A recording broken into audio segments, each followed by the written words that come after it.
Boom. What's up? What's up? What's up? What's up? What's up? Welcome to Sherdog.com. This is the trenches. I'm your man at Walker. And of course, I'm joined by the mathematician, the guy who knows all the numbers at Sherdog.com. He does the play-by-plays, he does the fight facts, he does everything that Ben Duffy doesn't do. He's Jay Pettry. Jay, how you feeling, bro? I'm excited. I had an opportunity to work with Burgos before on the trenches, but you and I never got to sit down and talk. So I think it's gonna be a lot of fun. I'm looking Man, I've forward been to waiting this. for this, man. I Yeah, really because you and Burgos together, y'all killed it. And yeah, I fun. was low key kind of jealous. I was like, no, man, this is not what it's supposed to be. Like the trenches is my show. I'm supposed to be there. And I'm so no now I'm like, usurper. but I'm like, no, damn that. I am going to steal the spotlight back. And you know what, Captain Credential, you're demoted again just He's because I down. can. Jay Pettry, the captain of this ship, next I to the need to wear. general. It's a beautiful thing. It is a beautiful thing. Jay, I'm excited, man, because I'm off from work for a few days because Thanksgiving. Mm-hmm. I know you've got limited duties this weekend because there isn't a Yep. whole lot of major mixed martial arts to report on. But man, we still got some things to talk about. We still want to fulfill some obligations out there Oh yeah. to the Sherdoggers, to everyone who is jumping on YouTube, to everyone who is jumping on the forum to check out our content. So let's get started, and then I'm sure we'll goof off a lot in the process. So we're going to start with some questions here. First one is from Clippy, who asks, "Oh man, think Connor will fight again before Oh, 2019 ends?" so the Microsoft Word little clipper. That's his. I could see him being diabolical, asking us terrible questions. Wait, so he's asking if he thinks that Connor is going to fight again in the next month and 2, 3, 4 days. Or is he trying to be clever and say he's going to get into a bar fight? Maybe okay, See, yeah. So maybe, maybe. maybe am I But being too mean in my initial well, I assessment? mean, you could bust out the proper 12, and he might have a merry old time in Ireland. But I mean, I don't even know if he's going to fight in 2020 at this rate. Like he had the perfect opportunity. He had the perfect opportunity, the perfect opponent, Donald Cerrone, coming off of some pretty hard losses. You could make that fight. It's a winnable fight for Connor, but Cowboy still shows some danger. And the actual pay-per-view fell apart because Connor didn't sign on the dotted line because Cerrone, I mean, he'd fight his grandmother if it was scheduled the right time. Well, maybe not his grandmother, but he'd fight Anybody but his grandma. Yeah. just about anybody but his grandmother to take that fight. So yeah, I mean, come on, little Microsoft Word clip. No, man, no. Yeah. Every week, man. Every week, there is Right. someone that's asking about whether, like, when's Connor coming back? Like, I don't know. Like at this point, his next fight might be in a courtroom for all we know. Yeah. Like I'm Well, I like mean, it's at this point let's just act like Conor McGregor doesn't exist. I mean, seriously, I feel like he's retired, and I don't mean the thanks for the cheese, whatever he said. No, if he comes back, I'll be surprised. I said that after the Khabib fight because of how he got handled. That we might not see Connor fight in the cage again. Yeah, I mean I think he'll come back, but I mean He first of should. all, like to fight a sanctioned bout by the end of 2019. Of course, we know that's a joke. Um, yeah, I'm sorry. I don't want to devote any more energy to this Okay, topic. I'm Yeah. good. So let's because everybody keeps asking, and to everybody out there, you jump on the forum, you jump in the chat, you want to ask when Connor's coming back. Sorry, fam, we're shutting that conversation down. He'll come And back when he comes back. If he yeah, he'll come doesn't, back he when he comes doesn't. back. Yeah, Yeah. we have no inside information on this. I quite honestly, I don't think Connor knows what the hell he's up to. Um, yeah, so let's actually got a couple things jumped up in the chat. Frank McEgger, what up, Frank? Who says looking fresh with the new hairdo? And thank you, sir. Thank you, sir. Oh wait, no, this Got a way. little This tired way. with all that hair on my head, so I had to clip it off. Yo, Jimbo 8500 says, "Wow, Ben Duffy sure has changed since the last show. Yes, Ben Duffy has morphed quite a bit, quite a bit. Yeah. The facial hair has changed. His skin tone has lightened up, and he's got a new background." And he's developed an affinity for Hawaiian shirts. So that's Well, what's what are you up. gonna do? Yeah. So all right. So we got a good question from Frank McEgger. I mean, if All right. we're gonna talk about a gentleman who calls himself Frank McEgger, let's talk about Frankie Edgar. who says, Okay. "What do you guys think of Frank Edgar's move to 135, especially his choice of opponent in Corey Sandhagen?" You know, that last word, one of those words in the sentence, his choice of Sandhagen.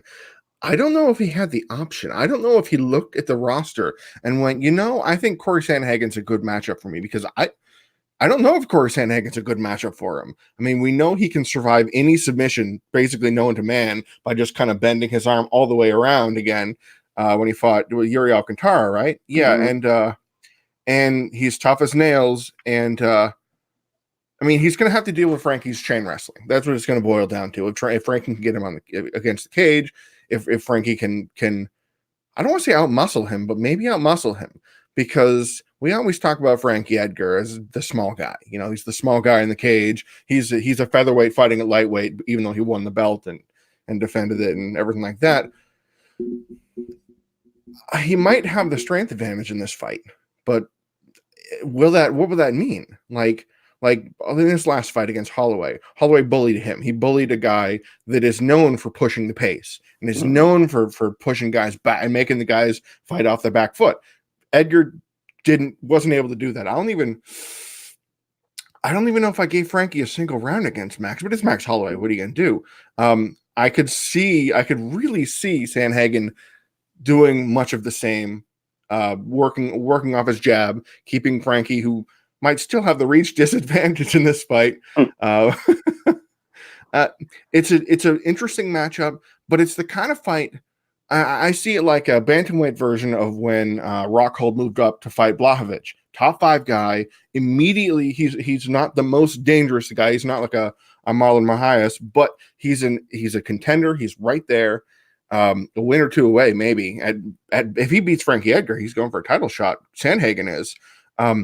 But it's not the killer of the division. It's not, oh no. So it's a good way to put yourself immediately in the title contender spot. So I don't know. Do you think he picked the fight, or do you think this was availability and risk factor?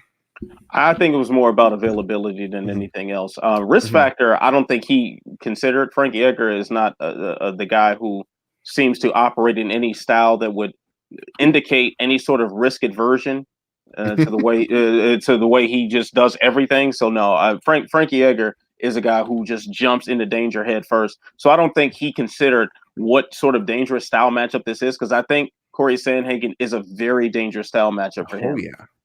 Because here's an interesting thing about this, and I know you alluded on it for a second, but Frankie Edgar won the lightweight title despite being grossly outsized at lightweight. He drops a featherweight where we expect him to be, more size to that division. He is grossly outsized at featherweight, and then his first fight at bantamweight is like the biggest bantamweight. So he's going to be all 6 feet tall. Yeah, he's going to be undersized in this fight too. So I think Frankie Edgar just saw an open date on the calendar and said, "Let's get this work." Keep in mind, this was supposed to be him and Aljamain Sterling. Yes, at UFC 244. Right, that would have been something spectacular. Now, I'll echo the sentiments that I shared on MMA Fighting's A-Side live chat last week, and that is about this matchup. I was surprised simply because I thought that Frankie Edgar's first foray at 135 would have a guy with a little more name value. Corey Sandhagen is a guy that we respect. You and I, as like mixed martial arts media professionals, the people on the chat respect as mixed martial arts diehards, die hard enough to watch this live chat on Thanksgiving Eve, and that we just threw together at the last moment. So, but Corey Sandhagen doesn't ring any bells outside of that. And he's not exactly the guy who's going to promote the hell out of this fight. Aljamain Sterling is that guy. Aljamain Sterling is somebody who, personality-wise, will attract some casual eyeballs who will kind of drum up interest in this fight. And he wasn't available because, his wrist surgery. Yep. So Frankie wanted to jump in there, so he jumped in there. When I spoke to him, when I spoke to him at the Dominance MMA Media Day, about a month and a half ago, something like that. I mean, he just wanted to jump on. Like, he just wanted to jump in there and fight. And I mean, he's talking wild, man. He's like, man, let's go 135, man. I'll get ready for this cut. No big deal. Hey, but if Conor wants to fight at any weight, I'll do that. Like, Frank Edgar just wanted to jump in the cage and hit somebody and get a paycheck. So Corey Sandhagen fit the bill. And the plus side for Frankie in this, if he is able to defeat Corey Sandhagen, which is not going to be an easy task, you're talking about an instant contender beyond just the fact that he has the name value. Beyond that, it's like, okay, he jumped that bantamweight and he proved himself to be worthy in that weight class. Now, I think when it's time to handicap this matchup, you and I, and Burgos and Duffy and everyone else who jumps in and out of these shows, we'll have a lot of fun trying to dissect the technical aspects of this, trying to figure out who's going to win and what the grappling is going to look like and who's going to be outstruck. And we're going to have a lot of fun with that. But rest assured, this is not an easy fight for either guy. Now, it's something to think about too. That you mentioned Frankie's been chomping at the bit to fight. Dude's 38. You know, not even just talking about the age cliff that we always look and go, ooh, is Jacare going to get too old? Maya, so on and so forth. But he's 38. That clock is a ticket. You know, he needs, if he's going to fight for a title, I mean, aside from very few outliers, the older you get, the less likely it is you're going to get a title shot, just, you know, all things being equal. So, yeah, I mean, Sandhagen's the number 3 guy, but then you look at bantamweight, how many guys really jump off the page in terms of name recognition? Faber, Marias and Cejudo, Cody, but he's nosediving. And then, I mean, then you have the Aljo Sterlings, the Peter Yans. Rafael Assunção is a respectable name to beat, but he's somebody we know a lot about. But, you know, oh, he beat Rafael Assunção. Then people go, okay. Yeah, like, cool story, bro. Like, that's something we respect, but no one else really would. So, yeah, I mean, it's an interesting thought. But here's, you know, and I kind of want to segue that into a question from Sam Preston that was dropped on the YouTube chat. He says, Corey Sandhagen has looked great. Do you think he has potential to be a future champion? What will be the keys to his success? Well, what you mentioned about the struggle with Frankie Edgar fighting the biggest guy, you know, the tallest guy in the division is, of course, Sandhagen's 6 foot tall, 5'11", whatever it is. He's going to have a reach advantage over Frankie. I think he'll have a reach advantage over Sandhagen, that is, over a lot of fighters. And his technical boxing has just shined the last few fights. Right. I mean, the Lineker fight that he had, when that fight was a split decision, I was surprised. I was very surprised. I had Sandhagen at least winning 2 rounds pretty decisively. He boxed up John Lineker, and he didn't get tagged with more than 4 or 5 of those big, you know, flailing super punches that Lineker is used to. And then Assunção, he beat him bell to bell. That was really something. When Sandhagen gets to the top of the division, you wonder if he's going to run into the couple guys that have that surprise power, that you're 135 pounds, you shouldn't hit that hard. Like Cejudo has demonstrated that power recently. Marlon Moraes, of course. Certainly, I mean, that, you know, he can knock you out with a leg kick. Cody Garbrandt's got that, you know. He's got that. I mean, seriously, the way Garbrandt is, I mean, that's what Garbrandt needs to do. Stop getting punched in the face. If Garbrandt puts a win together, he's, you know, a contender already. That's how the division rolls. His boxing and his takedown defense are going to be massive for this next few guys. If he can stave off Frankie Edgar, I think it's not even close to a 1-to-1 comparison, but I think his type of performance against Edgar, he could carry that over into some of what he does with Cejudo, keeping him at range at the end of his punches, not letting Cejudo get in on him, not letting Cejudo set up a shot or fake a takedown to throw an overhand, because he can shock people with that. He's the kind of fighter, yes, I think he's the kind of fighter that could be a champion. He's just a kid too. I mean, he's like 27, 28. He's not even in his athletic prime yet. So I could see, he's the kind of guy that a few years ago we're like, that Max Holloway kid, he might go somewhere. You know, I almost get that feeling about him and the way he's been performing lately on like a 7-fight, pretty decisive win streak tells me, this guy could be for real. Yeah, I definitely have high hopes for Corey Sandhagen, and this fight against Frankie Edgar should show a lot about what the future has in store for either one of these guys. So let's go ahead and address a couple more things in the chat. Let me see if I pronounce this right. Sans Nam 11 saying, sup man, interesting stuff. First time watching this. Thank you, sir. Keep watching. Welcome. Like, subscribe, share, tell a friend Bienvenue. There we to go. tell a friend, tell that friend to tell 10 more friends. Come get this work. All right. Yeah, so we got a lot of people kind of on the chat kind of agreeing with some of these assessments here. So there is a good question that Frank McEgger just dropped in the chat, but let's go ahead and drop down to some of the prepared questions that we have, and then we'll go back and address some things in the chat. Zebra Cheeks, which wow, that name. It's a pretty good name. I Yeah, don't get it, but okay. all the jokes that I can tell off of the phrase zebra cheeks, but we're gonna leave that alone because I'm a mature man. I'm mature and I'm professional and all that shit. He asks, do you think a new era of business savvy fighters has impacted the UFC's ability to sign fights, stack cards, and bring a consistent quality product to the fans? Very good question there. Whew. There's a lot to unpack there.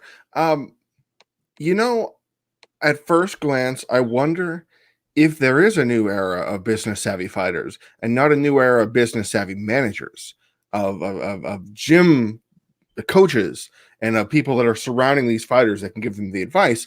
I wouldn't have an inside scoop to see if these fighters are paying attention more or less in the negotiation procedures. I think if there's a new era, it's the new era of public negotiations. That negotiations are supposed to happen. I'm an attorney. The way it works is you negotiate and you hash out the terms with each parties, and you come to an agreement, offer, counteroffer, acceptance, all those things. It's being publicized mid-process now. You see the phrase the past, I don't know, probably year and a half maybe, of verbally agreed to the fight, or are actively discussing terms, or are considering this. The we're talking about it is becoming a lot more public. ESPN has really been hitting on that. I mean, just the other day, Mark Raimondi, I think it was Mark, who announced, or maybe it was Okamoto, that Khabib and Tony that was Brett. Yeah, it was Okamoto, that they're verbally agreed in discussing the fight. That didn't used to be a thing. It was This is the fight, and this is when it's happening. It's slated for this, and that's the end of it. It wasn't. So this is the fight they're talking about. Now we're going to see if it gets to the table, if the two parties can agree on it. And I mention that because I think it's a problem. Because I think it places leverage it gives the promoter leverage to be able to say, hey, Khabib took the fight. What's Tony waiting for? And it kind of puts the pressure on one or the other fighter to accept the fight and not be ridiculed publicly, because the court of public opinion is merciless. That, if Tony doesn't, you can already see it. If Tony doesn't sign to the terms on the dotted line, he's whatever ducking, they throw he's at scared, him, and he's ducking him. Exactly. Yeah. Like and all these foolish narratives, man. And that's harmful. That's harmful to the fighter. There are opinions, and you see it on the fandom, that fighters are afraid to take the fight. He didn't sign for the contract. What's he waiting for? Is he scared? Well, of course not. It's business. But because the business is being put out in the open, it's forcing some fighters' hand, and it's also slowing the process too. I think it's inefficient, and I think it does more harm than good. The term verbally agreed that I don't want to. This is a generalization. However, everybody is interested in being the first person to announce the fight, the first person to whatever. And so if they hear from camp that a training partner who says, oh yeah, hey, yeah, I saw that they were going to a meeting to talk about it. Well, then now a source can say they are discussing active negotiations, blah, blah, blah. And that's, it's a slippery slope, because then, where do you go from there? Oh, well, we have it on the whiteboard. So they need to sign up for it. It's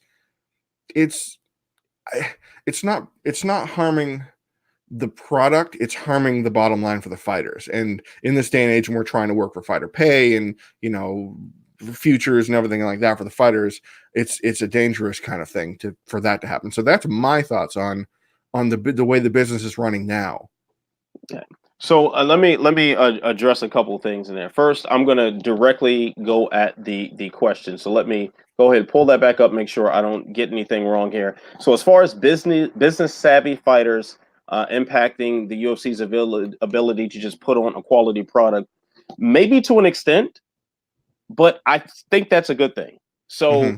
if you have a fighter who has the ability, like Paige Van Zandt was just talking about Hmm. some weeks ago, how she makes more money on Instagram than she Yeah. does from her fights, and you've got a Tyron Woodley who can put out rap albums or do his guest spots on TMZ or whatever and stunt work and whatever else he's doing and make a lot of money and not have to be Hmm. in the cage. I think that's a good thing because that means Absolutely. in order to attract these fighters back into the cage, that means you got to come up with some money. That means you got to Hmm. pay them right. So that's great. That's fantastic. The UFC is holding on to a lot of money that the fighters are not seeing. So every bit of that can go to the actual athletes that we tune into every Saturday night, man, sign me up twice 100%. over. Like Hmm. I'm all for that. So there will be no complaint on that end from me. Now, what you were talking about, which I think now I'm going to segue this into a good question from Frank McEgger that he brought up on the chat. Let me to this. He says, "What is the rush from the Khabib to get Tony to sign the contract if the date is so far away?" Man, so Hmm. timely that you asked that, Hmm. and that Jay, that you bring this up on the show because this what we're seeing repeatedly is the UFC try to pressure fighters Oh, into yes. signing on the dotted line by getting fans against them or for Yep. them or whatever, trying to play to emotions. Yep. And when you start playing to emotions, business doesn't get handled properly. We saw this, probably the best example of this we saw with Eddie Alvarez as lightweight champion when he was trying to angle for that Conor McGregor fight. He's trying to, apparently, from at least what we were hearing, he was trying to hold out for more Yep. money, understandably so. But instead, the UFC says, "Oh no, you're going to fight Khabib next," and they use Khabib as a pawn. And And he's like, this, hold up, wait a second. yeah, this whole thing plays out on Twitter. And then when this fight is announced and Connor and Eddie are jaw jacking each other Hmm. at the press conference, Connor is laughing at him for not getting a pay raise to take the biggest Oh, fight of his life. yeah. I do remember that. See, this is the whole thing now. And without getting too meta with this, and much love and respect to Brett Okamoto. Brett is by far one of the best guys in the Yeah. media game. Nice dude, love him to death. Same thing with Mark Raimondi. Hmm. Guys that I really look up to and respect. But when you do work for the broadcast partner of the UFC, Yeah. there is, whether these guys intend for it to happen or not, you can be used as a pawn to push the UFC's Absolutely. agenda. Oh, yeah. And for Brett, who breaks a lot of news, Brett breaks a ton of news.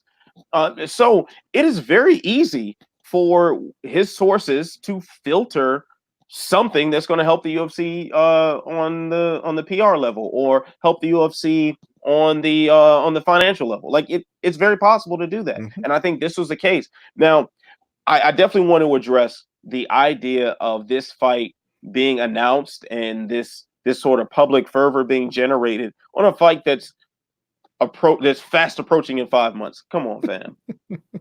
Come on now. We've done this before. We've done this 4 other times. 4 times. I'm sorry. Like the fight fell out twice within a few days Like of a the couple days. of the Hmm. actual fight. Like what one was it? 209. It fell out like the day before. Yep.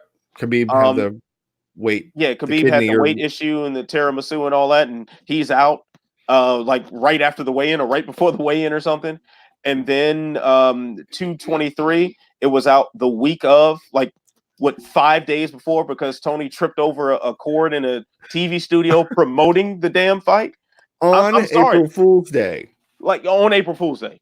So I'm sorry. 5 months is way too much time for me to even pretend to get excited. For me to even have the inkling of hope that this actually takes place. The MMA gods are too cruel. They are too cruel. They toy with our emotions too much. I'm sorry. I'm not buying it. I won't, like, I'll tell you, like I said it on Juice and Reen's podcast on iFox with Juice. I was on that. I did a guest spot last night. I don't know if it's dropped yet. If not, it probably dropped tomorrow or Friday. But I said, hey, if this fight was announced 5 minutes before the opening bell, I'm still skeptical. So 5 months.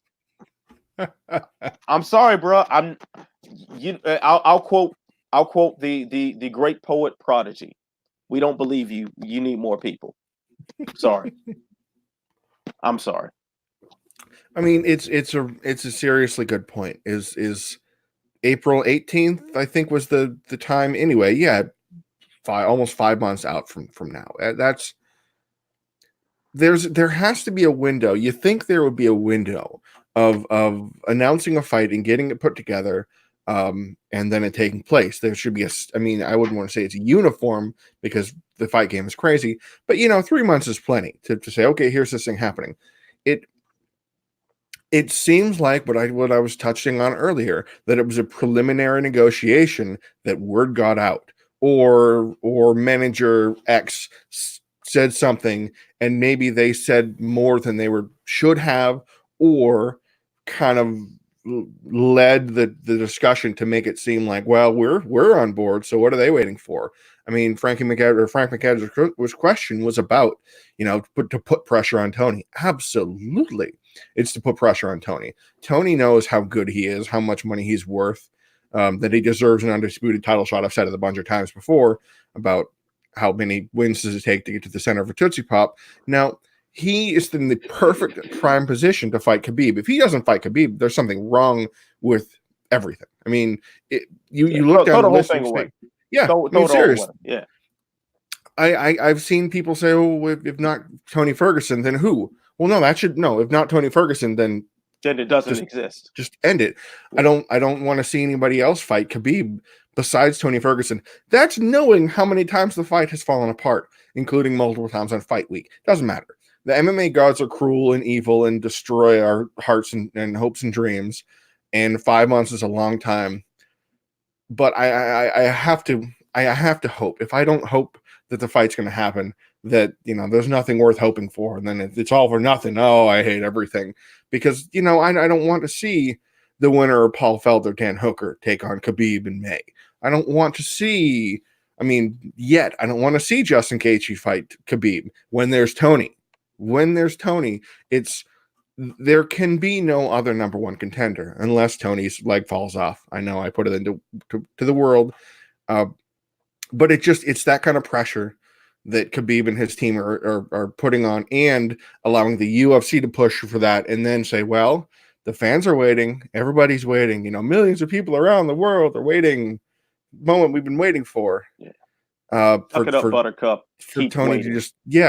Just Tony, he'll sign the dotted line when he's good and ready. I mean, Tony Ferguson, Tony Ferguson is the kind of guy who's going to sign when he wants to. Yeah, and if there's anybody who's earned the free will to sign whenever the fuck he feels like grabbing the pen, it's Tony Ferguson. This is a guy who's been perpetually screwed over. Oh my God. So, I mean, you're talking about so many ways that this guy has been screwed over and cheated out of his opportunities. For multiple reasons. Even if you consider some things legitimate, like, okay, yeah, he blew out his knee tripping over the cord in the studio. Yeah. All right, so part of the division has to move on. Fine. Mm-hmm. But he kind of made his return on the same card as way too soon lightweight title fight. Yeah.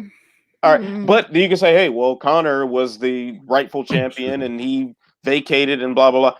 Okay, fine, I'll give you that. But now there's no excuses.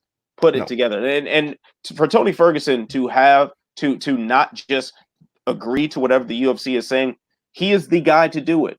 Yeah. He's the guy who had his title stripped before, and not just the title strip, the pay of being the interim champion stripped away from him. Yeah. While he was promoting their damn fight. I'm sorry. This is the guy who has the right to say, screw you, we're negotiating. He is the guy to do that. Yeah, and not to say that no other fighter doesn't have that right, but Tony has that right times two. Oh, sorry, like that's just what it is, man. It's just what it is. So, Tony Ferguson, get the bag, secure your family's future, secure your rights, Nothing And else. get your head right. If you need to take more time to get your head right, do it, man. Yeah. You come first in this. Yeah. When you are at the negotiating table, the promotion is not number one. You are number one. And I think that's a narrative that a lot of the fans lose in translation when they Mm-hmm. jump on Twitter and say this He's guy's scared or ducking this and guy's ducking or and he's a chicken and all this and they jump on these little crazy narratives that don't make any sense. First off, these guys are professional fighters. They are not afraid of anything the way the average person is afraid of things. No. So Tony Ferguson, especially, like, this guy turns plyo boxes upside down and does like Wing Chun forms on one leg with a weight vest on and all sorts of crazy stuff while suspended on cables. This guy doesn't feel fear the way we think of fear. He does his own thing. So if anybody's not scared, it's Tony Ferguson. If anybody has the right to hold out for more money or hold out for more security in their contract, it's Tony Ferguson. Hell yeah. Anything else, if you are not on that line, get the fuck out of here, man. I can't support anything that isn't that serious, that stern, that serious. Done. Tony Ferguson has the right to do whatever the hell he wants at this point, and we should support him because I said so, and I know best. All right, so let's move on from this. We've got a kind of a meta question here. I don't even know how to address this, but War Tour, if that's how that's pronounced, asks if the UFC is dead. Sir, do you think the UFC is dead? I don't know. I mean, signed a 5-year deal with ESPN. On year 2, putting on 40 events, have the biggest, according to reports I read, that Masvidal Diaz is by far the biggest pay-per-view in the ESPN era.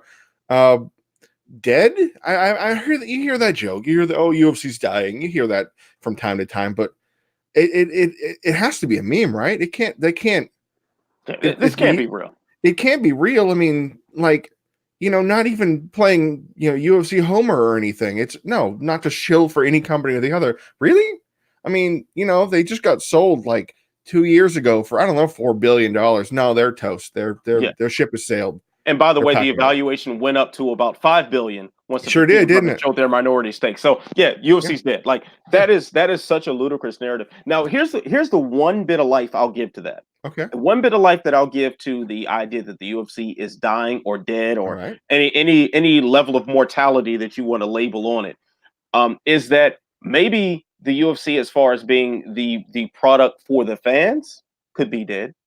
That could be a dying thing because now with this guaranteed money that rolls in from these broadcast deals, especially with ESPN, for them to have the numbers that we were hearing reportedly, like the same amount of money they make from the traditional pay-per-view model, selling at like 350,000 buys, which greatly outsells a lot of pay-per-views in the modern era. If that's the case and they get that for every pay-per-view, then yes, there's less of a focus on the UFC making sure that they get fans all crazy invested in this, and they have so many years of security with this product because they got all this guaranteed money just rolling in.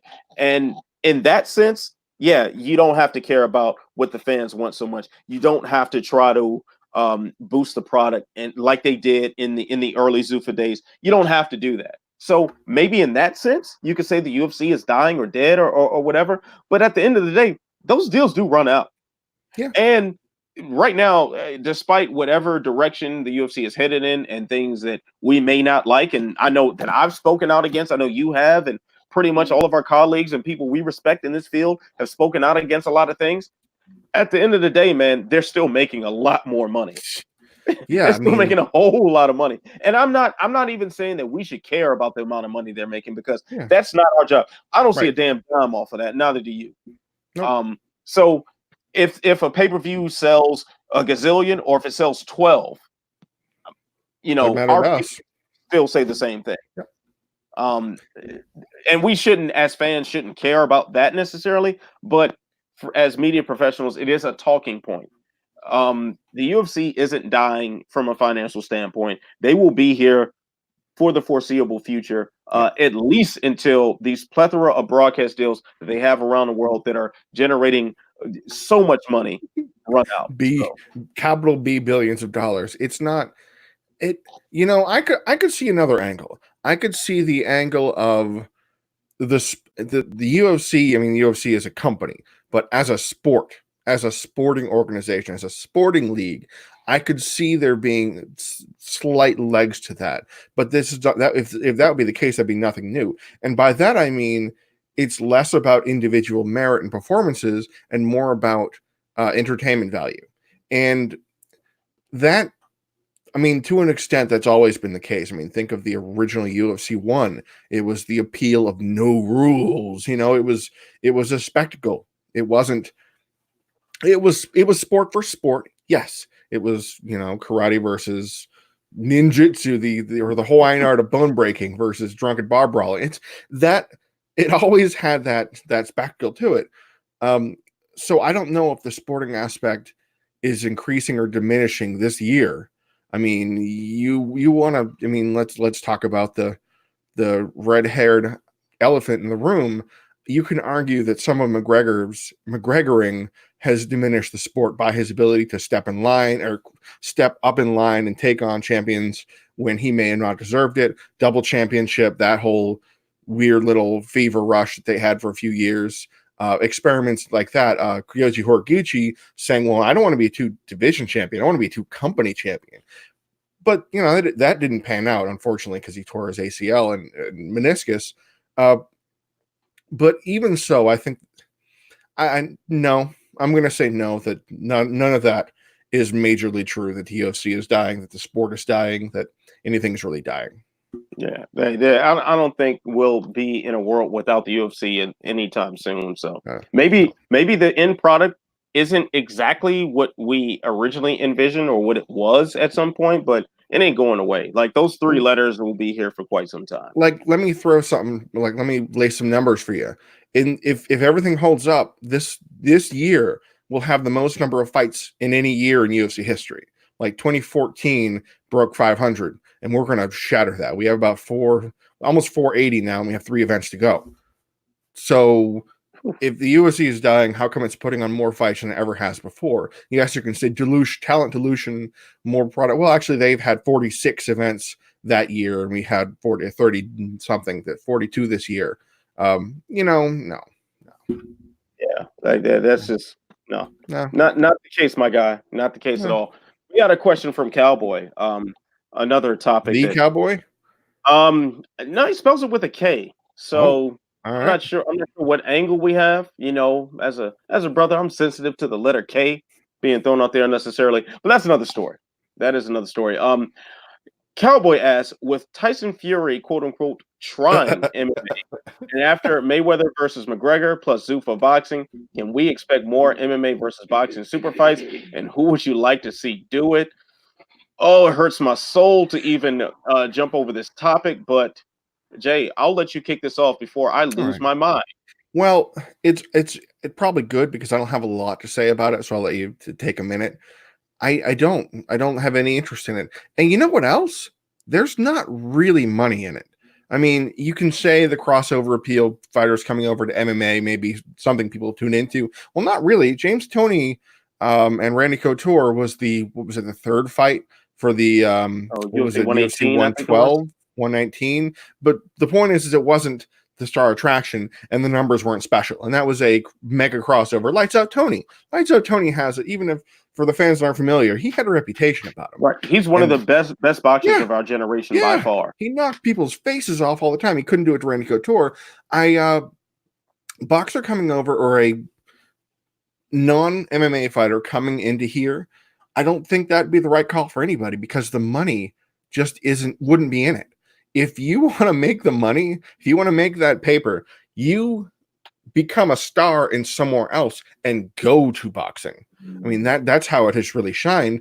Mayweather McGregor is the 2nd biggest pay-per-view in pay-per-view history. Did 4 something million pay-per-view buys. Each of them took home ludicrous amounts of money. boxing's where the money is if you really want those mega crossover things. But I can't think of fighters in MMA I'd want to go see. You know, I don't want to see Stipe fight Deontay Tyson Fury, Wilder like and they're then like, no, no, no, no. no. I don't want to. I don't want to see Tyson. What's going to happen with 6'9"? You know, legs go all the way up. Tyson Fury. He's not going to be able to stand up on his 2 feet for more than, I don't know, 20 seconds. And that's being generous before, well, I Well, don't want to say Stipe, Dmitry Smolyakov, but because, you know, it wouldn't be somebody of note. It would be, you know, a kind of like a, I don't know if you want to get weird, a Stefan Struve. Stefan Struve would triangle the crap out of him in 2 minutes flat. It's a boxer coming over to MMA immediately has major deficiencies in their game, because how many MMA fighters would decide, no, man, I'm going to box with him? I mean, Tim Sylvia, Tim you say the Sylvia. Tim Sylvia Ray Mercer thing, that only lasts 8 seconds. And then he fought A. Wagner, who was kind of a boxer. I think he was tough for a little while too. And he kind of stood with him. But, you know, you can't really say that Tim Sylvia was going to stand with Ray Mercer because it lasted 8 seconds. But I let's put it don't this want to way: see. Kimbo Slice submitted Ray Mercer. Yeah, I mean that. You know what I'm saying? I mean, Kimbo well, Slice. Kimbo, ADCC Kimbo, man. Before we lost him, he was I running the mean, gold medals like crazy. yeah, almost IBJJF was freaking out. They wanted to kick him out because he was so good. seriously the best grappling threat since Division One Daily. I Like mean, that's God. so this is the sort of like ludicrous conversation that happens with MMA and boxing crossing over. Now, I'm a mark for a lot of this stuff. Mayweather McGregor happened. It was fun. It was a fun It was event. a spectacle, yeah. It was a spectacle. Like it was what it was. It was entertaining. And for that, okay. But we're not having any talks about serious competitive fights here. The idea that Jorge Masvidal, despite being Jorge Masvidal, is easily one of the best boxers in MMA right now. Yeah, I, right now, yeah. like easily one of the guys who can take some of the nuances of boxing and apply it in MMA seamlessly. He's up there on that list. Mm-hmm. He gets smoked by Canelo without Canelo dropping a bit of sweat. It would be so easy that it would be it's not laughable. even fair. Yeah. Like it's just, it would be like Canelo would have an easier time beating up a child. Like it's not. It wouldn't even be fair at all. Did they not see what he just did to Sergey Kovalev? Like come on, man. Like let's be real. Let's be all the way real on this. And if Tyson Fury, if Stipe Miocic stepped in against Tyson Fury, Stipe Miocic's Golden Gloves credentials mean absolutely jack shit against the best pure boxer in the heavyweight division right now. Come on now. Like let's be all the way real. And if the roles will reverse, Tyson Fury will be on his back within 5 seconds, looking up at the lights, waiting for Stipe to just snatch a limb off of him. So we'd see Stipe turning the Verdum real quick. Yeah, like I admit it would be kind of fun to see some of these things happen.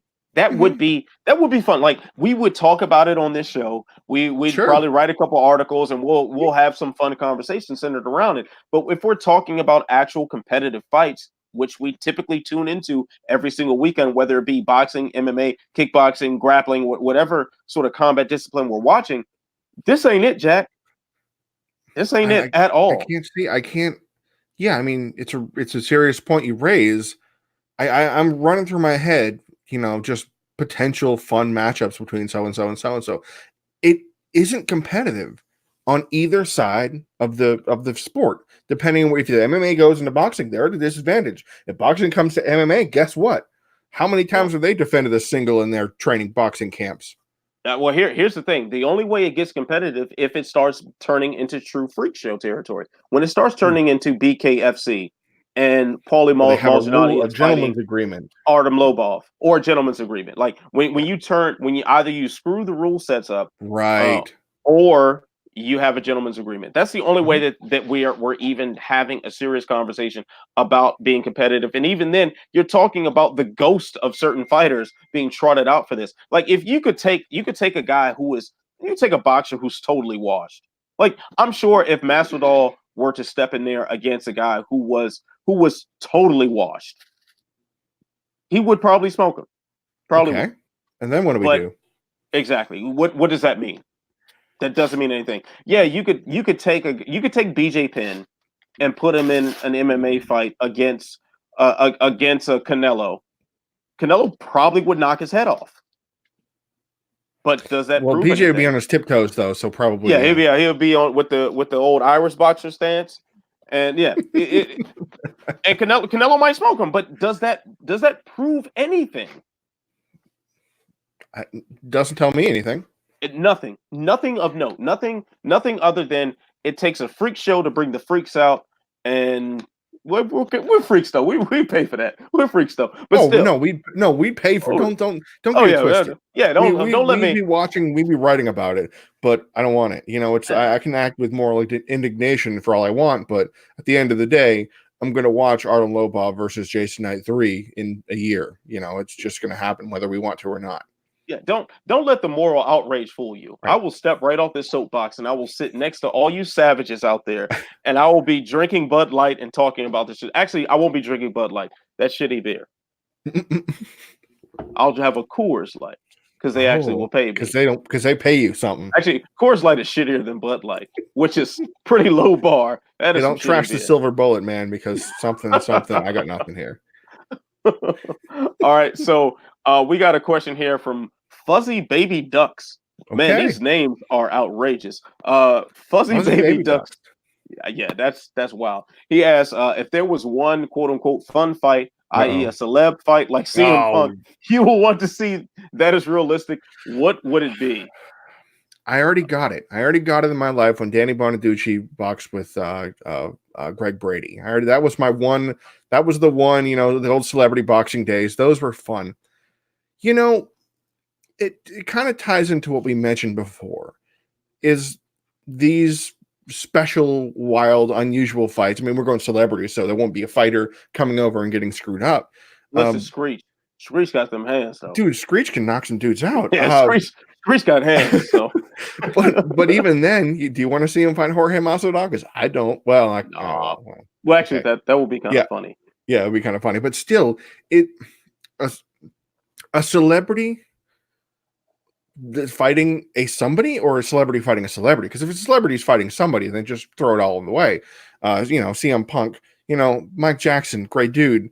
I love his work, but that in the scheme of things, there's the levels to this, and CM Punk wasn't fighting a ranked fighter for a reason. A celebrity that I'd like to see get beaten up. I don't want to expose myself to lawsuits by saying I'd love to see so and so get beaten up. No, really, I don't want to get political either, because a couple names in that world I'll throw out there. Do you want to go like an act? Because actually, I do have some action movie stars to see them really put on the show. Like Jason Statham is a legit black belt. Jean-Claude Van Damme was a legitimate martial artist before his, before all that, he has some chops. And so, action stars going head to head, that I can get on board. Make an event out of it. Make a show. Make it the main event. Arnold and Sylvester Stallone. They're both about the same age. They're both about the same popularity, relatively speaking. And Arnold Schwarzenegger is actually my height. He's not a Goliath. He's about 6'1", so he's not a terrifying monster of everything. Rocky's about what, 5'7", 5'8"? I don't know. So they have to work on weight classes. But yeah, action movie stars that actually know how to fight. Like, give me Steven Seagal without being able to use some of his Aikido against Chuck Norris. Let's get if we're gonna get weird, you steer into the weird, because you couldn't put on a UFC card where it's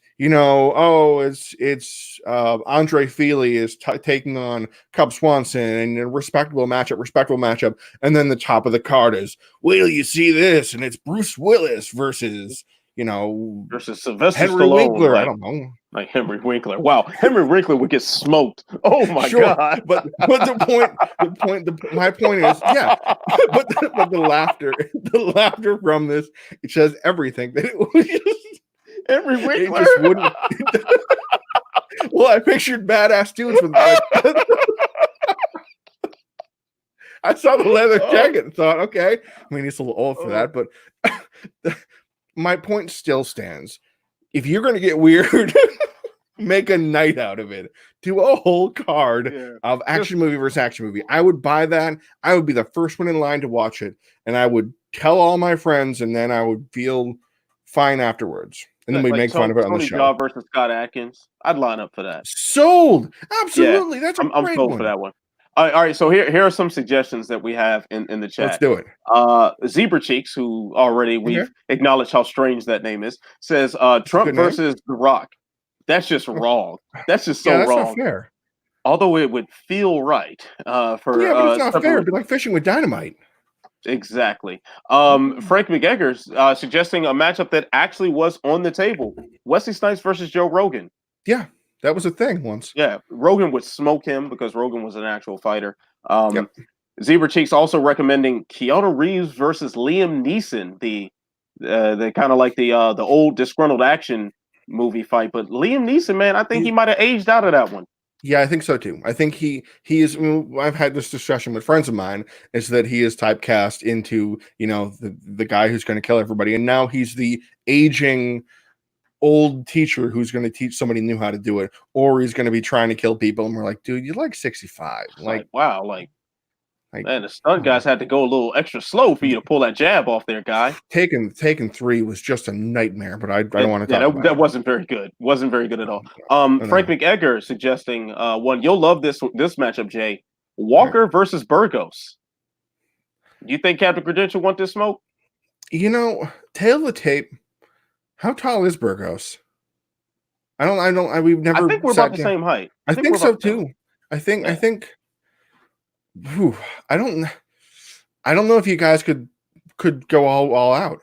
I couldn't hit Jason's just my guy. That's what I mean. I think it'd be a sparring match, and it'd be fun, but it wouldn't be like Henry Winkler or something. Yeah, you would tear Henry Winkler up, huh? You don't like Henry Winkler, huh? What'd he do to you, man? I love Henry Winkler. I just, you just got a funny way of showing your love, man. That's just mean. What are you gonna do?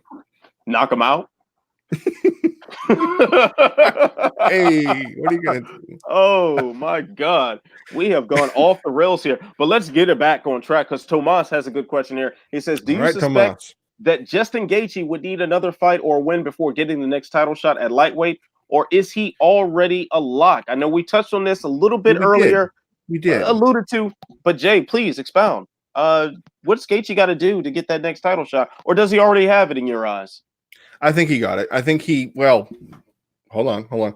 I think his last win was enough to make people go, well, what else is he going to do? Who else does he have to knock out to get there? I mean, he's number, I think he's the 5th ranked guy in the division behind. I mean, it depends on what rankings you look at. We have Conor McGregor lower because he hasn't fought, so therefore the field advances. Behind Poirier, because how that fight ended, Ferguson and Khabib. So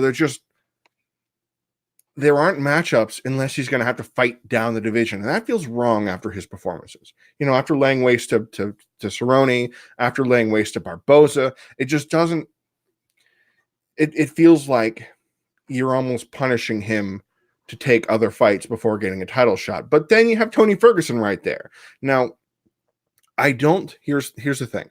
I do not want to see Tony Ferguson fight Justin Gaethje unless Tony Ferguson beats Khabib. Because if he beats Khabib, Gaethje versus Ferguson for the lightweight title, for the violence weight title, for the actual BMF title, that's an ultimate violence weight fight. I mean, the only other fighter that I would be okay with him fighting before he gets a shot is Conor, because selfish reasons. I think that could play out very amusingly. But I don't want to see him fight Dustin Poirier again. We knew how that turned out. Poirier's the kind of guy who would probably beat him 9 times out of 10. I mean, he was losing the fight. His leg was getting tattered and torn, but he had the game plan that figured out Gaethje and got the job done late in the fight. I want the division to finally start moving again. I do. I want Khabib to defend against Tony, figure that out, and get everything going so that we can see Gaethje get the title fight he probably deserves. He's got, 3 first-round knockouts in a row, Vic, Barboza, and Cerrone. That's unheard of, statistically or otherwise. That kind of thing, to come in and just smash 3 people in a row in the opening 5 minutes just doesn't happen. So what else does he have to do? But I mean, Tony Ferguson had to beat 12 people, and he still doesn't have an undisputed title shot yet. He might, but he still doesn't. I don't want to see him fight Anthony Pettis. We're going real far down. Charles Oliveira. Don't want to see him. I don't know. What do you think? Do you think that Gaethje's the next contender after Ferguson? He'd be the guy that, if gun in my head and you had to pick the next contender after Khabib and Tony, then Justin Gaethje seems like the next logical option. Mm-hmm. But the thing is, the lightweight division is too stacked and it moves too fast. Yeah.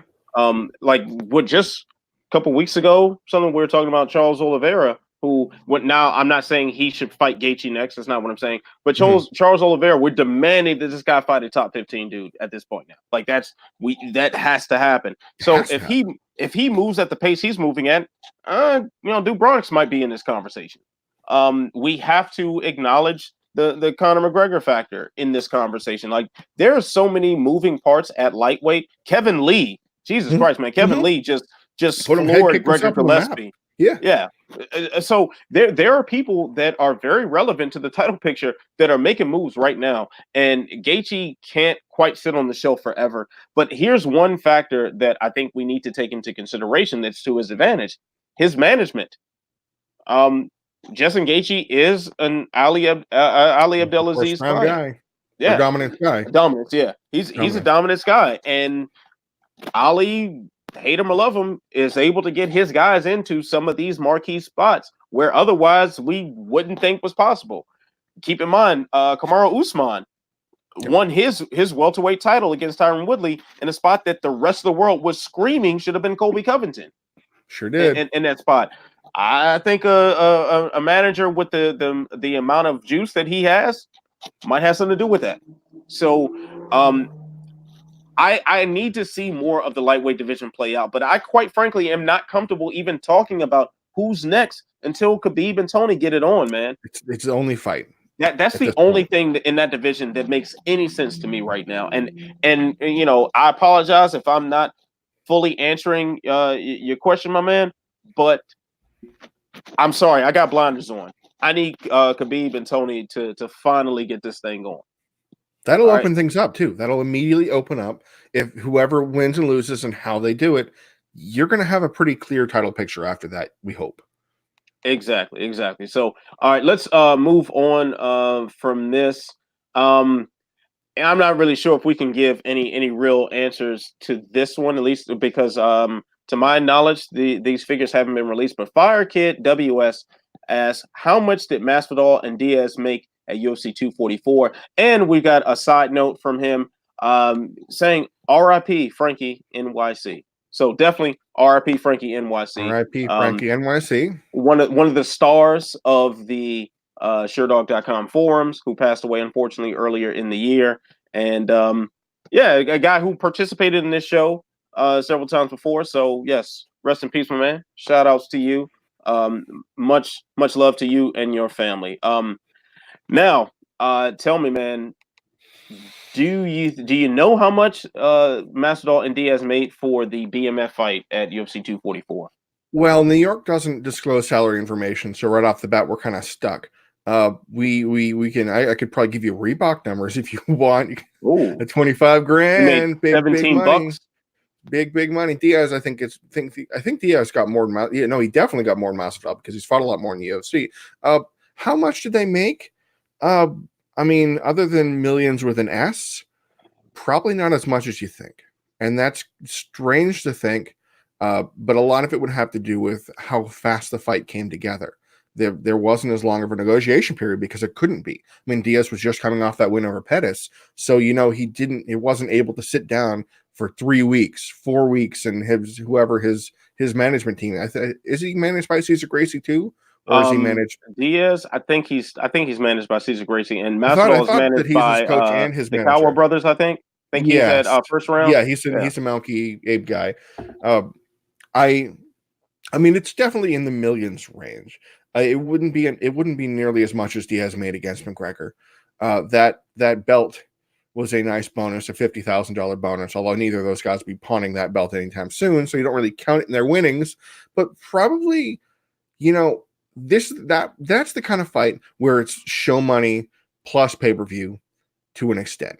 Like we haven't really gotten an inside look at the pay-per-view era since ESPN's taken over, because pay-per-view points used to be a regular factor in negotiations, and they would come from all the different companies, because pay-per-view, the way it used to run is it would be farmed out through all these different cable vendors. Now, the way it is now, it's all through ESPN Plus. So pay-per-view points are different now because they're all going through ESPN Plus. I would have no idea to point at 3 to 5% or whatever the buys may be. It'll be in the millions, probably single digits to be my guess. Probably 3 to 5 a pop, maybe more, depending on if the show blew the doors off. That's my estimate. Yeah, I'm probably going to stick somewhere in that range. I mean, I'll put it this way: the fight that was delayed in order to make sure it didn't conflict with this fight, the Canelo and the Kovalev fight. Canelo and Kovalev got paid a lot more. Canelo got more by himself. A whole lot more than both of them God. combined. That we'll just put that on the table right now. But I will say this though, as far as the length of the negotiating period, it was not a long negotiation, and that was a very quick turnaround for Nate Diaz. However, there was a brief moment where the UFC seemed like they were attempting their strong arm tactics, where I think it was a scrum after the Contender Series where Dana White said that fight wasn't close to being made, and he was considering other options, and this was like, yeah, just brushing this off. This was, in my eyes, it looked like an attempt to get the public to turn away from that 100%. and draw the interest down in that fight. And Absolutely. maybe those two come to the negotiating table with more reasonable demands in the UFC's eyes. Now, we can definitely say that Nate Diaz made, what was his guarantee in the UFC 202 against McGregor? Was that like 2 million or something? I think it was 2 the first time, 3 the second, if I remember, guaranteed money. Yeah, I think so. Somewhere in that range. Yeah, so yeah. he didn't show up for anything less than that. Right. So just off the break, just that. Masvidal, I'm sure didn't get paid as much as Diaz, but I don't think he'd be that far behind. Like Masvidal was a 6-figure guy going into that. He was a $150 probably kind of guy. It'd be I can't remember the Strike Force coming over contracts, but they were taken care of. So even the Owen St. Bruce of the world would make 60 and 60 or something like that. So yeah, probably 6 figures. So easily by leaps and bounds, this is Masvidal's biggest payday. For sure. So yeah, I'm definitely thinking that they caked out pretty good, but Canelo caked out better. So dude, Canelo by himself made probably, well, let me think, the zone numbers, the signing bonus, he could have made 3 times as much as both of them combined. Yeah, something in that neighborhood sounds about right to me. Yeah. All right, so we got a question here from Front Naked Choke, a name that always kind of gives me a bit of pause. So pornographic. A hug now. It's a hug, yeah.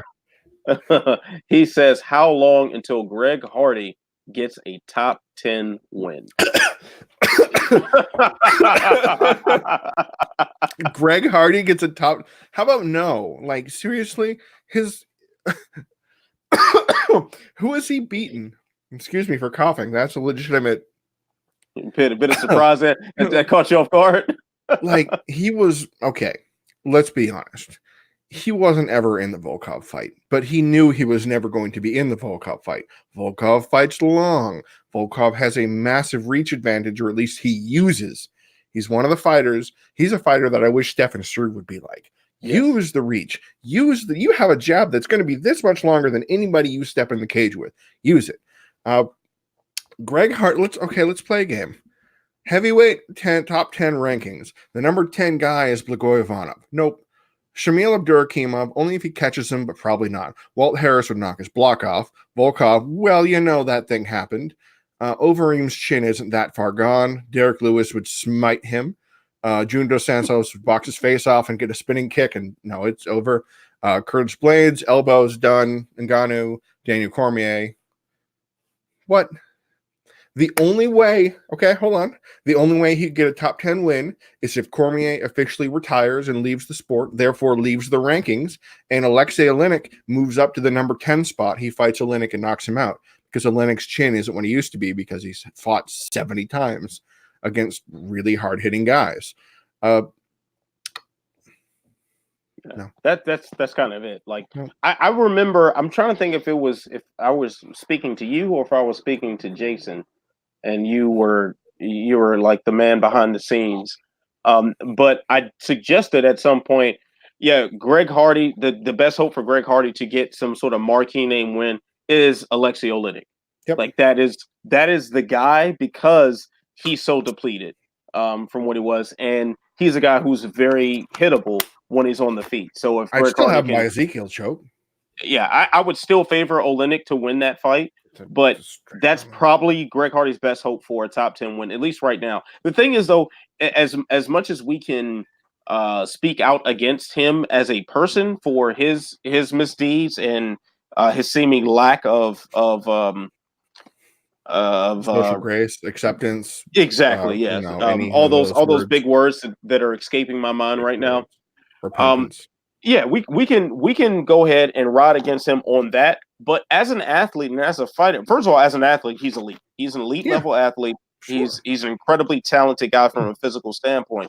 But then he is a rapidly improving fighter, and whether or not we like him is not it's irrelevant. Mm-hmm. He is rapidly improving. There are things about his game that are clearly developing in front of our eyes. If you watch his Contender Series fights, and chronologically up to his last fight in the UFC, you see a lot of improvement. Definitely.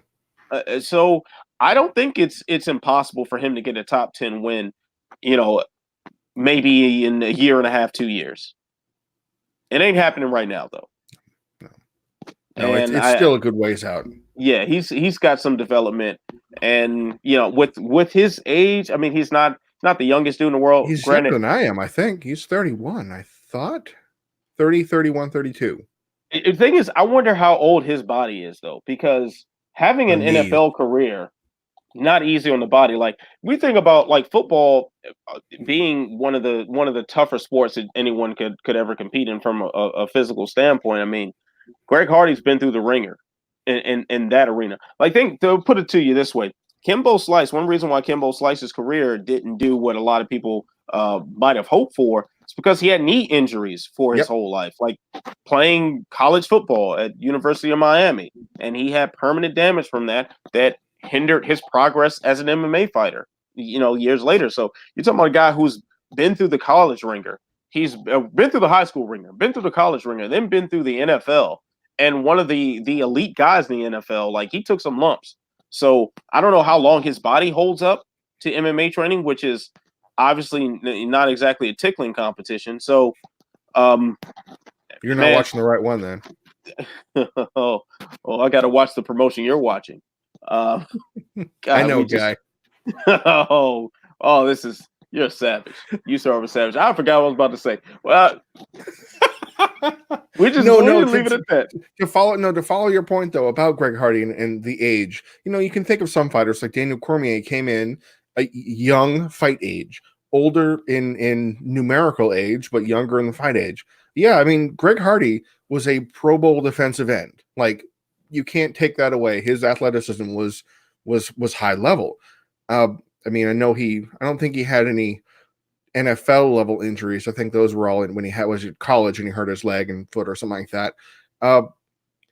But he, I don't know. I just can't quite see it. I can see him reaching that point where athleticism only gets you so far. Like, you think of some of the best heavyweights in the world the this is going to sound terrible. Look at me. The best athletes in the world in terms of, the 60 yard, the 40s and everything like that. That's not what they do. I think there's a limit to the athleticism that Greg Hardy has, and he can smash the Dmitry Smolyakovs of the world until the cows come home, Chase Sherman and those kinds of guys. But I just can't see he'd have to have a market improvement beyond learning how to throw a leg kick. That's just me. Absolutely. So, now we're kind of running into the time wall right now. So I guess we'll start wrapping things up. Now we got a comment on the chat that I definitely feel like should be addressed Okay. right here. So Frank McGregor, always adding to the conversation. He says love and positive vibes for Walt Harris. So Yeah, for that's sure, let's we just the news just broke a couple of hours ago, I think, that the remains of the young girl Nia Blanchard confirmed to be her, yes. and the search for her ends in the worst possible way. Yeah. A terrible way to just, I don't know, just it's so many ugly things that this just brings up in me. I don't even really want to speak on it too much for fear of just saying something that just probably should be best kept in my head. But um, what a terrible situation, man, and all the positive energy we can to Walt Harris's family, Nia Blanchard's family, just that whole crew, man, deserves all the love and support that we can offer right now. Yeah. So anyway, man, let's conclude on a more upbeat note. Okay. Now, we did kind of go over this a little bit on the latest edition of Unleashed, the panel discussion show that is on my YouTube channel, the Walkout Network.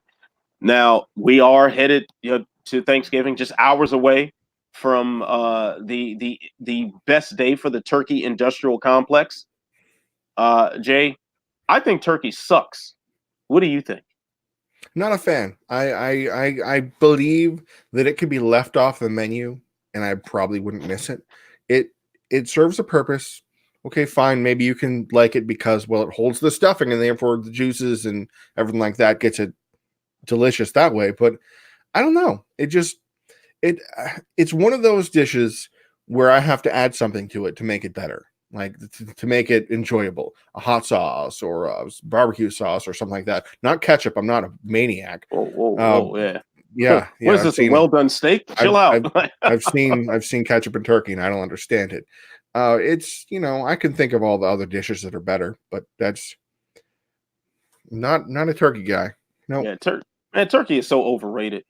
Y'all. I mean, I actually just had like two big turkey legs, and turkey legs are okay because Those can be good. Yeah, I yeah, had because one of it's those a juicy, long man. time It's ago. like it's more fat in there, it's juicy, but man, just some dry ass turkey. Turkey is so damn dry. I've only had like one turkey my whole life where I was like, whoa, this is really good the whole way through. And that's something that my wife cooked. My wife is a fantastic cook. So I was like, oh, this is bomb. But other than that, turkey sucks. It's Shout overrated. out to the missus. Yes, shout out to the missus. Pass the ham. If Thanksgiving dinner, man, give me the ham. Okay, I want the ham, I want the mac and cheese, I want some greens, and I want some whiskey. And I'm good to go, man. I you know I was I was informed of that not terribly long ago that people eat ham on Thanksgiving. I didn't know that was a thing. Do they put the pineapple eyes and the maraschino cherries on it? Do they dress it up? I've seen that, but yeah, I don't Mhm. need that. I don't need that for my ham. Okay, just give me Yeah. fatty goodness for the ham. I Put don't some need to rum. add the fruit to it. Well, soak it in rum. You can have a rum ham. That's how you go with it. Then Oh you yeah, have a that's bomb party. too. Yeah, Yeah, yeah. I'm all for that. I'm all for it. Beautiful stuff. Um, so yes. So Jay, what are your Thanksgiving plans? Do you have any? Well, mostly it's going to be family time, but at the same time, I'm on the clock tomorrow. I'm going to be covering news, however it comes our way. Now, last year I was also on news, and it wasn't a big day. I'm shocked, I know, right? But there were some stories I had to go. Oh well, hang on. I guess I can't have any wild turkey because I have to write, and I don't want to have a jacked up story. I don't want to put that in anybody. Uh, it's going to be a good quiet weekend. I'm looking forward to that. If you think that we're kind of lamenting the fact that we have fight coverage every week, no, we love it, or we wouldn't be doing it now. We would not have taken this on if we didn't love banging our heads against the wall to watch 7 hours of fights every Saturday, plus Bellator prelims that are on for 7 hours, and Don't plus forget those post limbs. I won't forget those post limbs, buddy. I will never forget those limbs. There was an event in Bellator where they had 2 prelims and 4 or 5 fights in the main card, and then 7 or 8 or 9 or 10 post-lims. So that's fun. So yes, it isn't about a celebration of, oh, there's no fights, or even we need a break sometimes. It's I'm gonna watch plenty of football. I'm gonna watch violence of a different sport, and I don't know if there's going to be a. I'm rooting for the Cowboys, I think, over the Bills, because that'd be funny, because I have a lot of friends from Buffalo who are going to be upset. But otherwise, I'm not a whatever. Go Patriots, of course. But otherwise, it's going to be a good weekend of refreshment and recharging my batteries. Are you going to do the same? Yeah, I'm sure I'll be. I'm going to a friend's house. So I'm sure football will be on. I'm not the biggest football fan anymore since I moved out here to LA, and I don't get to follow my home team a whole lot. You don't have good just teams. mm, LA. I mean, Sorry. I mean they're probably better than my DC team. So yeah, they really suck. So, and they have for quite some time. So I'm not sure if I'm going to be watching football. Maybe it's on. I plan on drinking some of the leftover booze from the baby shower. There's And still some left over, buddy? oh yeah. Oh yeah. It's got big bottle of vodka, got some Slacking. whiskey, got a bunch of beers. Yeah, so I'm gonna get to cracking on that a little bit, and that'll probably be my Thanksgiving. Hopefully, I remember it. Yeah, so that should be it, man. It should be a good time. Now, actually, I do before we go, I'm gonna address one other Go question, right but ahead. we're not really quite gonna answer it because Okay. I want to talk about this later in more Okay. detail. Sans Nam 11 asks, Usman and Colby both have a similar style. Who, in your opinion, has the advantage in this fight? We will address that question because Definitely. we will definitely talk about that matchup in particular. And I like where you're going with this because I think this fight is much closer than a lot of people are saying. So we will definitely discuss that in the very near future. So stay tuned for that. So how about this, Jay? How about you tell the good folks where they can find you and your work before we call it a night? Alrighty. Well, you can find me right down here. Should be right here. If it is, Yeah, if it is. I If think it's not, there. Yeah. if not, it's all right. You can also find me on Sherdog's main page. You go to the little features section on the drop down, and my name's right there, and a certain somebody this way, I think. I don't know which side of the screen you're on for me. Anyways, certain Mr. Walker is also there as well. I write about, as he said at the beginning of the broadcast, betting odds, statistical analysis. I write all the play-by-plays for the event. So if there's a live event, you better believe I'm covering it. What else do? I do all kinds of stuff covering news and everything like that. There's also going to be a couple fun year-end pieces I'm looking forward to. I can't talk about them yet because I'm still figuring them out, to be honest. But otherwise, in the fight game, I'm everywhere you need me to be. All right. So, of course, you can follow me on Twitter at Walker MMA. That image should be below as well. And as the homie Jay said, you can find my work on Sherdog.com on that drop down menu from the features tab. Let's see what else. The Walkout Network, my YouTube channel, Jay being a frequent appearer on that as well. The panel discussion show Unleashed comes live to you every Tuesday. We record that on Monday nights. The Walk of Shame will return. The post-fight show that will return. Ain't been a whole lot I feel like post-fighting about, but it'll start up again soon. We'll talk about it. And yeah, so that's kind of it. And you know what you got to do? You got to stay beautiful. You got to stay positive. You got to get something better than a nasty, dry ass turkey.